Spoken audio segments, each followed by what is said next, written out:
the members in that team in just a minute. Thank you for being here today. Today is a long time coming project for us in this community with this facility today. I'm going to quickly go through a couple of thank yous. I'd like to thank my team. I'm a little too loud, it sounds like.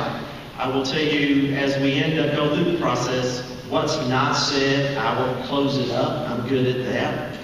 But what I want to tell you is just to have the team who actually will be managing the facility, and where's Justin? Justin, everybody raised. Justin's standing up. We're very happy to have Justin. Justin comes to us from the West University Park and Rec Department. We're very happy to have him.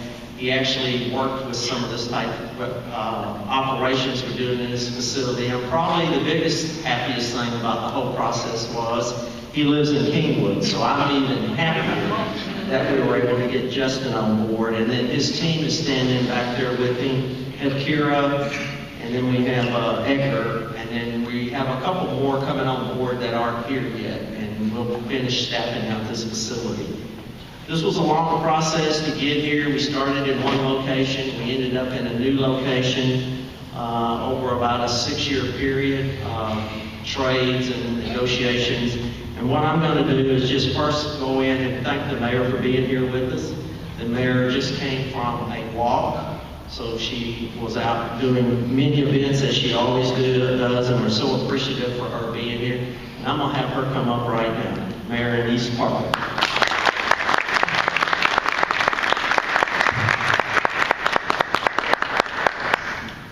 I was at a walk this morning, and I don't normally do this to myself, but any of you know where Tom Bass Park is? Just go southbound 288 a long, long way. And when I got here, I was so happy that we were inside. Because I was afraid we were going to do the ribbon cutting. We'd be a little ceremony outside, so air conditioning was wonderful. Happy to be here and excited about finally coming to the official ribbon cutting of this project. I'm a big believer in it's better to do things right than to do things fast.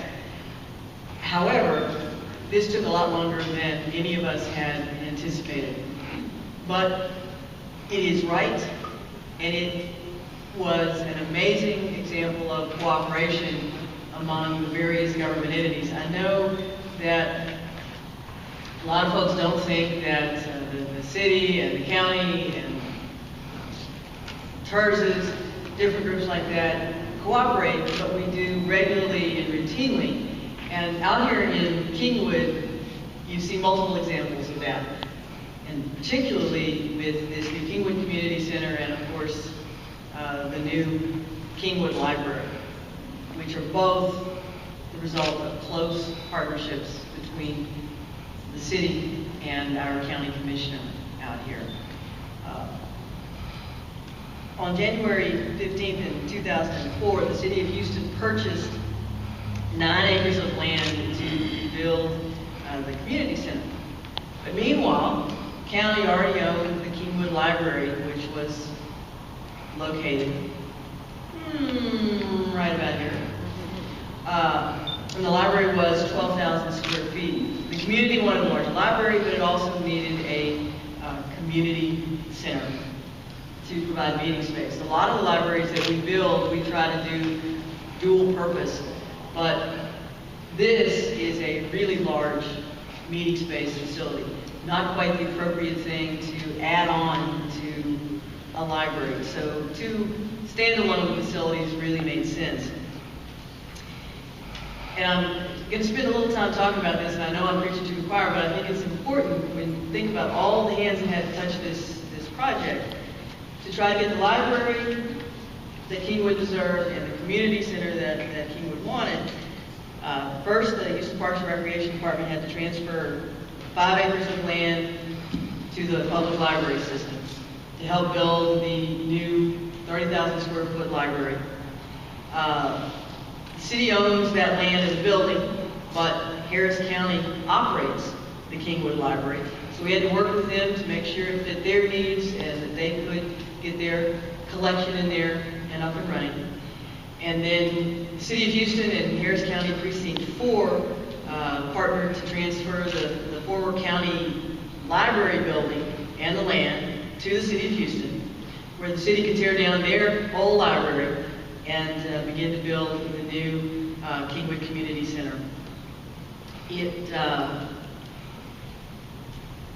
That in itself would have been a great example of intergovernmental partnerships, but then to have the tax increment reinvestment zone, TERS number 10, kick in to help with acquisition of land for the parking lot, made this facility much more functional and made everything come together. I will just tell a little side secret if you don't already know this. Houston's a big city. It is. We have senior leadership in the city that lives all over the city, but for some odd reason, Kingwood is more than represented at a senior level in the city of Houston. I have 2 department directors who live out here and the chief development officer. So I always somehow know what's going on out in Kingwood. Sometimes more than I want to know what's going on. It's a unique community, and it didn't need a cookie cutter solution. It needed a facility that was unique to the uses that we would put to this facility. While it's going to be operated by our Parks Department, it took our General Services Department to help pull the construction all together. Very glad that Scott Annise is here, and he will acknowledge some of the folks who were involved in the construction. But it is going to be different than a lot of our parks facilities, because this is not a facility that is designed primarily to run kids through. This is a facility that is designed to meet the need of this community for multi-use meeting space. From meetings like this today to maybe a reception or a party in the evening. And we hope to keep it regularly filled. We love to have the problem of filling up the space and then wondering where we're going to put the next addition to our facilities out in this area. Happy to be here this morning, very excited, and the reason that I left the walk, other than that really is great air conditioning in here, is that I wanted to personally be here to emphasize how much I appreciate the work of the Kingwood community, the work of Harris County at many levels, particularly the partnership with new Harris County Commissioner Jack Cagle, and to thank all of you for hanging with us. As I said, it took a little longer than it should have, but the results were worth it. Thank you.